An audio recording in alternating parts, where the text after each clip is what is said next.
I did not have a choice, Danilo. Quitting was not an option. Not succeeding was not an option. And that's where a lot of people fail. A lot of people fail because quitting is an option. Not succeeding is an option. They feel like they can fall back on going back and getting a job. Familia, el día de hoy tengo realmente un placer. El día de hoy estamos acá con el señor David Imonitie.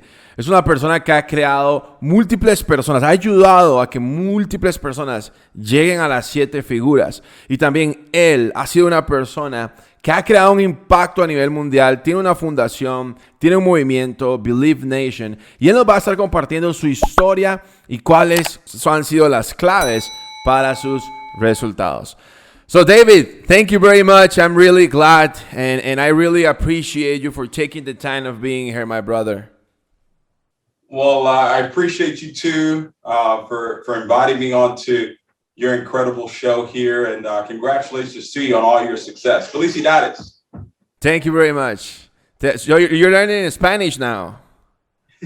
Poquito. A little bit. Amazing, amazing. So we're doing this show, and we are interviewing very successful people, and we really want to impact the audience. And I want you to ask you like your story. I want people to know where you come from because they see your Instagram, your success, your Facebook, your YouTube. It's amazing. But what was David? When do you started in the industry, and how is your story? Yeah, my story is a lot like a lot of people that are watching this video.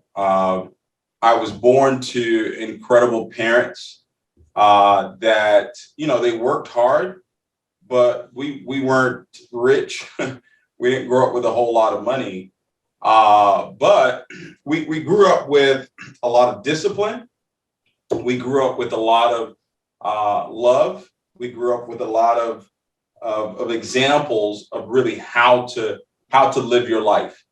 And I got involved in the industry at the age of 21.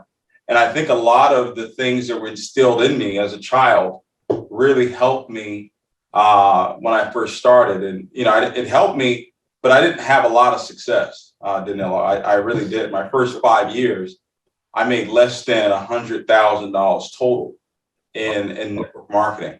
But I learned a lot. I learned a lot in those 5 years, grew a lot. And then I finally found a mentor, a coach, someone that could be a guide, someone that could be an example, someone that could be a source of inspiration. And that's when everything changed for me. Wow, that's amazing.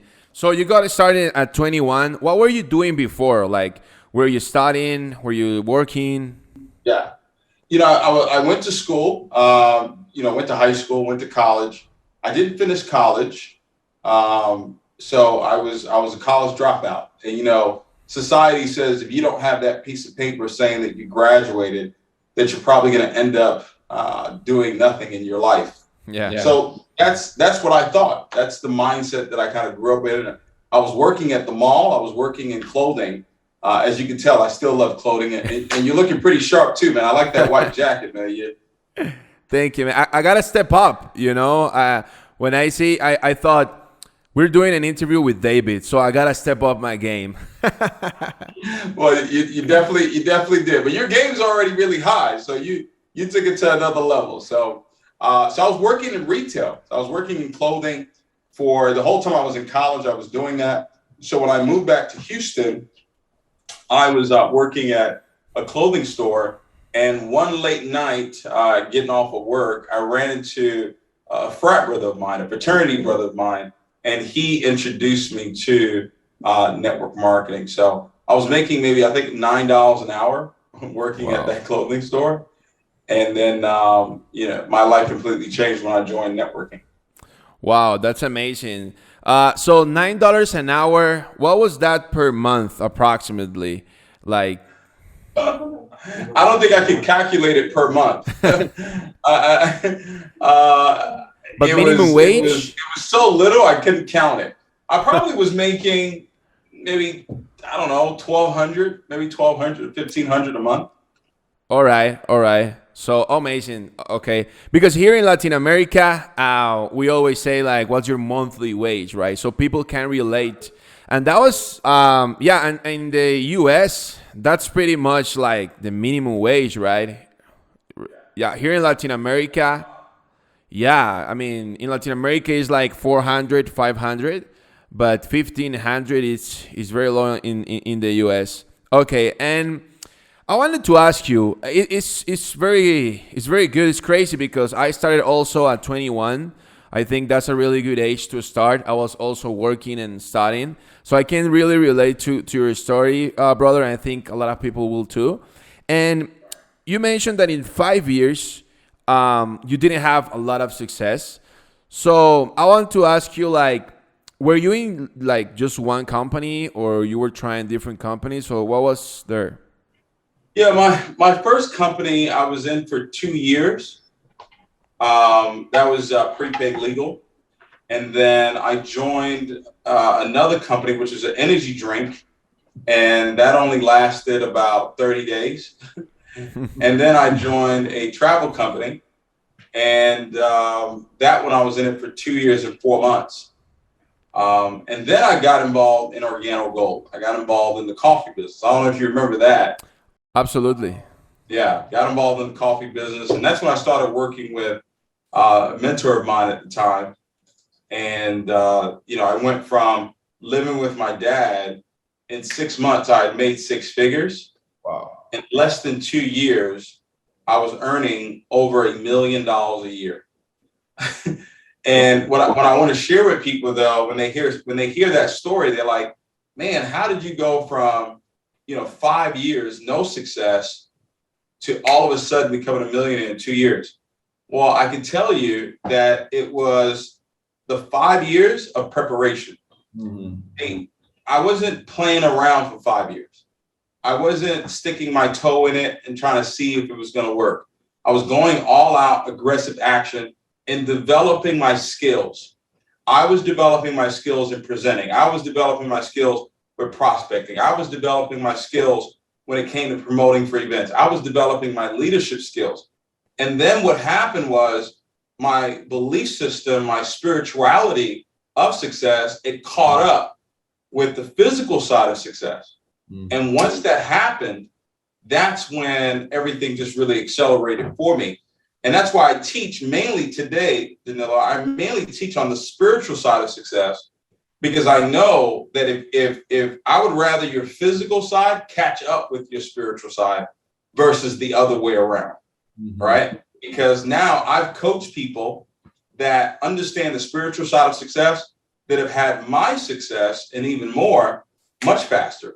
They're doing it in 6 months. They're doing it in a year. They're doing it in 2 years, where they don't have to go through 5 years of failure in order for them to get to where it is that they want to go to. Yeah, I believe that too. And some people, when they see, maybe they saw you, wow, 6 months, 6 figures, but your 6 figures were created in your first 5 years, right? And maybe some of the people that are watching this, they are in that process. Maybe they are in that first year of your, let's say, 5 years. And I wanted to ask you, like, what made you stay? Because it was not, the economical results, your financial results, because they were not there. But what made you stay during those 5 years? Yeah. I did not have a choice, Danilo. Quitting was not an option. Not succeeding was not an option. And that's where a lot of people fail. A lot of people fail because quitting is an option. Not succeeding is an option. They feel like they can fall back on going back and getting a job. They can fall back on doing something different.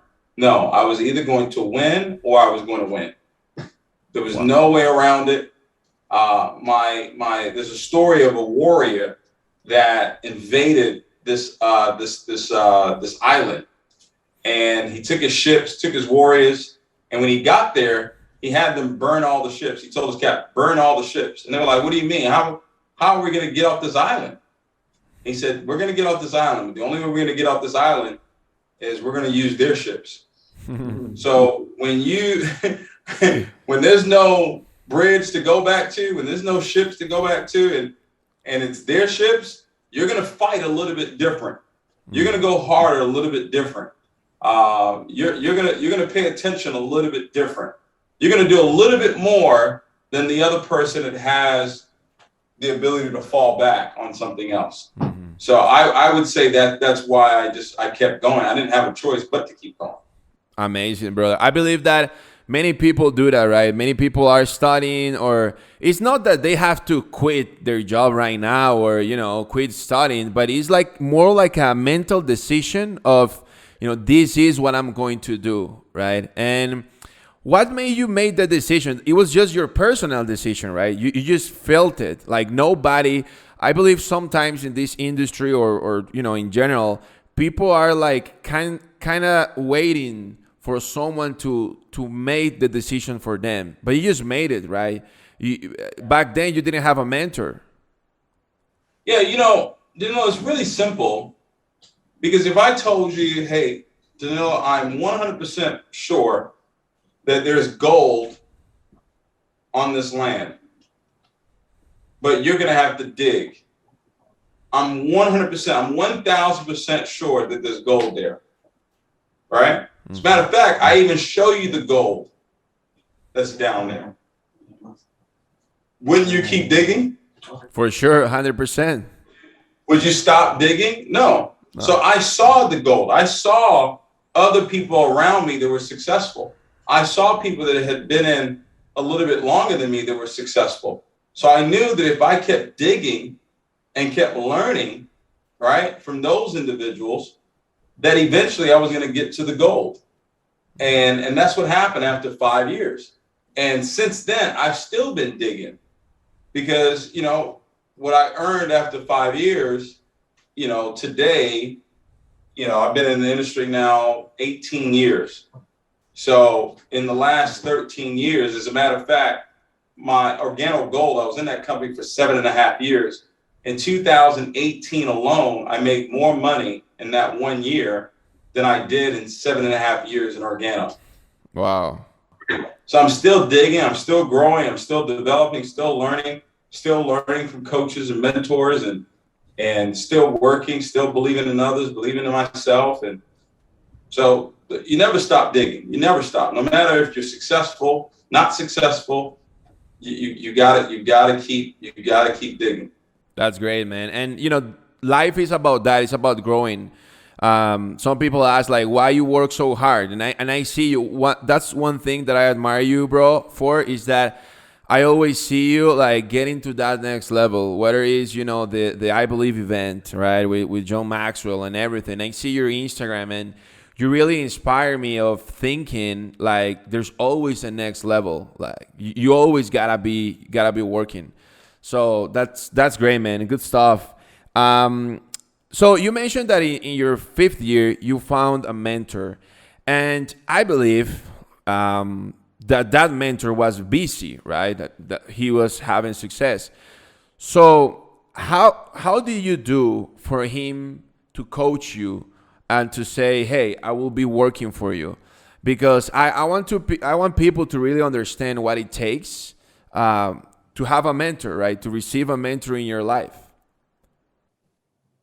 Yeah, the first thing I did, he didn't become my mentor right away. I would study him. I would go to every meeting he was doing. I would be on every conference call that he was doing. I was taking notes every time he was giving a presentation. Every time he was doing a call, I was taking notes. Every opportunity that I got to serve him, I would do that. So if it was carrying his bags, I would carry his bags. If it was, whatever it was, I just wanted to be in close proximity to the energy that I was looking to create for my life. And then through my production, see, you've got to produce. In order for the mentor to choose you, you've got to produce. If the mentor just chose everybody, then, they wouldn't have time for themselves, right? So you got to put yourself in a predicament where you're producing through the information you've learned from them. And then they will tap you on the shoulder and say, hey, okay, let's work together. Great. So there was 2 things. First, serve. Serve first. Many people sometimes feel like The mentor has to be there for them, but just first you gotta serve the mentor and also produce. It's just not serve, and you're not producing, you're not being valuable to the mentor, right? That's very good. And that brings me a question in my mind, and it's, what do you look for in a person? Because you have a lot of people in your team, right? So what do you look for in a person to say, hey, I will be working with him or with her? What do you look for in them? There's 5 things that I look for. Number 1, do they have character? Number 2, do they have integrity? 3, do they have a positive mental attitude? 4, do they have a great work ethic? And 5, do they have a pleasing personality? Those are the top 5 characteristics of what I look for in a leader I'm going to work with. Wow. Character. Do they have integrity? Do they have a positive mental attitude, incredible work ethic, and do they have a pleasing personality? That's good. That's gold. So they have to have these 5 first, right? For you to then work with them, right? For me to mentor them, I can work with people that are, looking to develop that. Maybe they don't have all of it. I work with, thousands of people, but mentoring, that's a different ballgame. That's something that's more involved. And that's someone that's really in my inner circle. Right. Amazing, brother. So the mentor was the first thing to go from basically nothing to 6 figures. And one can, maybe some people are making, 5,000 per month, almost 6 figure, or already multiple 6 figures. What was your key from going to 6 figures to multiple 7? Like first it was the mentor, but then? It's actually very simple. I was willing to do what I was doing when I was making 5 figures. I didn't become a big shot. So humility is the ultimate ladder to continuous growth. I didn't let the 6 figures or the 7 figures or the 8 figures get to my head and say, okay, well, I don't need to do that anymore. I don't need to do Zoom calls. I don't need to do presentations. I don't need to, no. If you're going to grow, you got to do what you did to grow. Right. So that's most people, when they get to 6 figures, multiple 6 figures, 7 figures, it's, oh, I've arrived. I've made it. Right. But when you look at the Kobe Bryants, God rest his soul, when you look at the Michael Jordans, when you look at the greats, the Tom Brady's, they don't stop. Tom Brady has 7 Super Bowl rings and he won't stop. He's going to play till he's 55. All right. He's still doing what he did his rookie year. He's even doing more of it now, 23 years later. That's why, that's when you become the GOAT. Mm-hmm. All right. That's when you become extremely great at what it is that you do. Mm-hmm. And that can happen not even in 6 figures. I have seen people maybe, start making 1,000, 2,000, and now they are like, I'm just gonna close the call. I arrive late to the events. I don't have to plan the Zoom calls. So there's levels, right? Everybody has their own level where they think they arrive. Mm-hmm. Absolutely. Nice, brother. And I wanted to ask you also, what has been, because not everything is roses and flowers. So what has been some of your biggest challenges in the industry? You have 18 years now in the industry, and I believe that we can learn a lot from them. There's 2 ways to learn, from mistakes or mentors. So what has been some of your challenges during the way? Every challenge you're going to face in this industry is going to be a leadership challenge. All right. So, leaders have to be patient. They have to be patient with people. You have to be patient with yourself. So I would say that's my biggest challenge has been the best part of the industry has been my biggest challenge. the best part of the industry is people. The biggest challenge in this industry is people, right?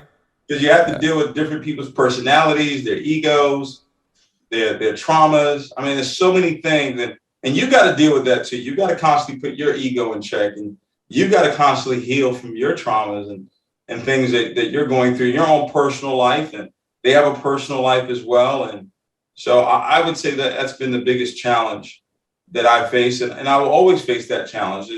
John C. Maxwell says, if you meet a leader that says they've had two consecutive good days, they're not a leader. There's just going to be ups and downs and trials and tribulations, but I would say people have been the biggest challenge, but people have been the biggest joy as well. They've been the most rewarding, and that's usually how life is, right? I mean, life it's like a coin. There's heads and there's tails, and you need both sides for that coin to be real. Amazing. I was actually this morning I was watching your interview with Eric Worre. I had watched it before, and I saw that question that Eric did to you, like what's the best thing in the industry, and you mentioned someone from going from not knowing to knowing, or maybe their financial success, and I agree that's beautiful, but also that's the worst thing. Also, you mentioned ego. Right. Sometimes what we talked about previously, and yeah, it's really a challenge. And I wanted to ask you, when you were talking about it, it made me think, because one thing that I really like about your leadership is that first, like in our relationship, I feel that I can talk to you, right? That I can come and I can say, hey brother, this is happening. This is what I'm feeling. And I can feel that you actually care and that you're willing to, to really talk about things, or maybe not just business, but really like a friendship. But also there has been times when I approach to you and I ask you a question, and you also, say like, hey, this is what's going on. You gotta do this, you also. So it's like love, and also, I don't know how to say in English, but you say stuff that we need to hear, maybe not the ones that we want, but the ones that we need. So it's called tough love. Mm-hmm. And tough love is usually the truth. 10 out of 10 times tough love is the truth. So, and you have to know when a person needs, a soft hand, and when you need to be strong with them. If someone's really down on themselves and woe is me, I'm gonna say, hey, listen, no, you're better than that. You know what I mean? No. We're not gonna throw a pity party here. All right. We know what the problem is, but let's fix it. What's the solution? Let's talk about the solution versus just talking about the problem over and over and over again. Because talking about the problem is not going to solve it. But us talking about solutions, let's try this, let's look at this. That's what's going to bring about the solutions that we're looking for. Mm-hmm. Great. And what can be also other things that maybe people, that have, 10 people in their team, 100 people in their team, or 500, whatever. What advices can you give them or give us in treating people, right? Like some stuff that we can implement maybe in a daily basis when we are doing our calls with the leaders. What can we do? What are some things that we can implement? Just remember that everybody has a sign on their forehead that says, say something good to me. Make me feel special. So if you can genuinely really stop looking at people as a dollar sign, stop looking at people as a number, stop looking at people as volume, but look at them as people. Look at them as people that you want to help succeed, that you want to help grow. If you can do that, then people are going to feel that genuine love that you have for them, and they'll run through a brick wall for you. I've got leaders that truly do love me, and I love them. And guess what? I have leaders that probably don't love me. All right. But I still love them. So you're not going to please everybody. As long as you know that you're doing your best and you're giving from a place of love, you work hard, you treat people good, and you're patient with yourself, you're patient with people. I think over time, you'll reach the goals that you're looking for. Amazing. So it's having that in mind, like I really want to help you, like having that mindset. Sometimes I believe that we as leaders, we are goal oriented. Maybe we are thinking about, the next goal, the next rank, that we forget that the guy that I'm talking to is a human being, right? With feelings and aspirations. That's really good. And you mentioned something that it's interesting for me because we try to be, the best. We as human beings, I believe, we always are trying to do our best. But there's sometimes, and there's some people, as you say, that maybe don't love us, or maybe they don't agree with anything, or maybe they are like, that we don't resonate that much. How do you, I want to say, like, what's your relationship with them? Like, they are in your team, right? But maybe you don't have that close friendship. Do you talk to them regularly? Do you wait for them to talk to you? How do you deal with it? I don't force relationships, but I'm always available, for conversation. If we have a disagreement, we had a disagreement because we had communication. So if we're going to get an agreement, we're going to have communication, right? So the biggest thing that you've got to have in building your organization is communication. It's not that you're not going to have conflicts. You're always going to have conflicts. If you're building a large team, you're going to have conflicts. If you don't have any conflicts, you got a small team. But it's the communication that you got to have with them that allows you to have, that resolution to actually grow it. Great. So you don't force. You're like always there, always communicate, but you're not trying. We may not communicate one-on-one, but I'll let you know that, hey, listen, whenever you're ready to talk, whenever you're ready to resolve however it is that you feel, maybe we have a misunderstanding, I'm here for you. One thing that I want to ask you, David, is where do you see the industry going? What do you think will be next for the industry as a whole? The industry is always going to evolve, but I think it's going to remain the same.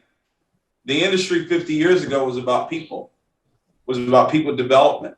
It was about growing people's mindsets, growing the possibilities of what can really happen for them.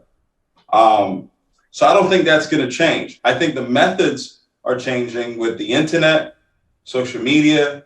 They're making things much faster, but it doesn't mean that we forget the human touch, right? So I think what's next for this industry is a true focus on leadership development, growing people from the inside out.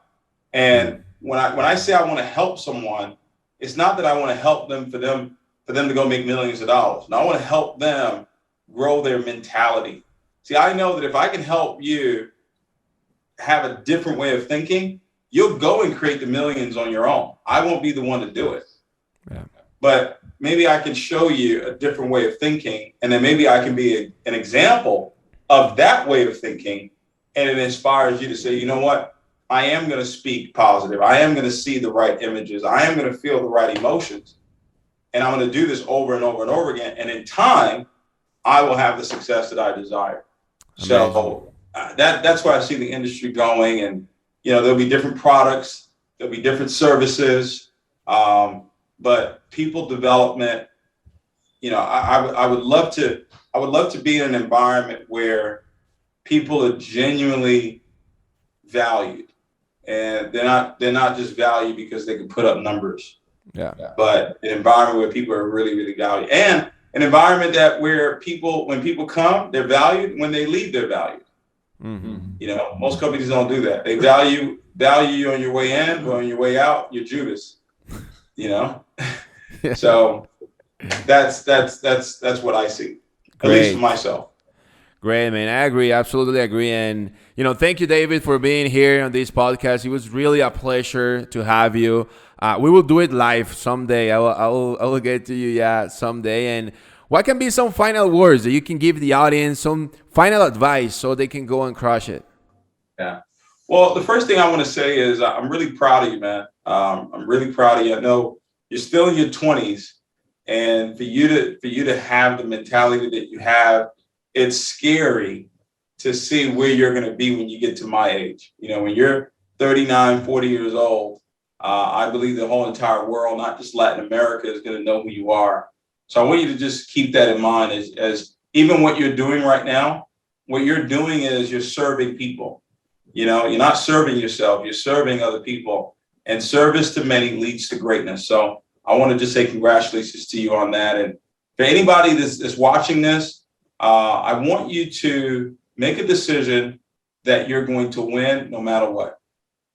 At the end of the day, that's really where it boils down to. I made a decision 18 years ago. I was going to win no matter what the challenge was, no matter what the obstacles were. I was going to see it through. I was going to finish. And guess what, ladies and gentlemen, after 18 years, I'm still doing the same thing. I'm still making the decision right now that I'm going to win no matter what. And winning is not just the nice houses and the nice cars and all those things. That's a byproduct of winning. Winning is up here. Winning is up here, and winning is in the heart of people, in the heart of people, in the hearts of people all around the world. So if you can focus on that, I believe you're going to get there. Let's go. Brother, appreciate you, my man. Thank you so much. I will see you soon, my man. Thank you. Take care. I love the setup, man. The setup is nice, man. Thank you, bro. You look official. Yeah, someday it will be like yours. Soon. Yeah, you got the desk and everything. I see you, man. Yeah, man. We have 5 lights in here. We're growing. I see you. Keep doing it. See you, my man. Appreciate you. Bye-bye. Bye. Bye. Bueno, familia, acaban de escuchar al señor David Imonitie. Recuerden que en YouTube están los subtítulos. Ha sido todo un placer, es increíble aprender de una persona que como mencionamos, no solamente ha creado éxito para él mismo, sino para múltiples personas. Cuando tú ves a David en una tarima, en un evento, se ve realmente el éxito. Y es la cantidad de gente que lo rodea con resultados también. Así que ese fue el episodio de Danilo Delgado Show. Nos vemos en el siguiente. Let's go.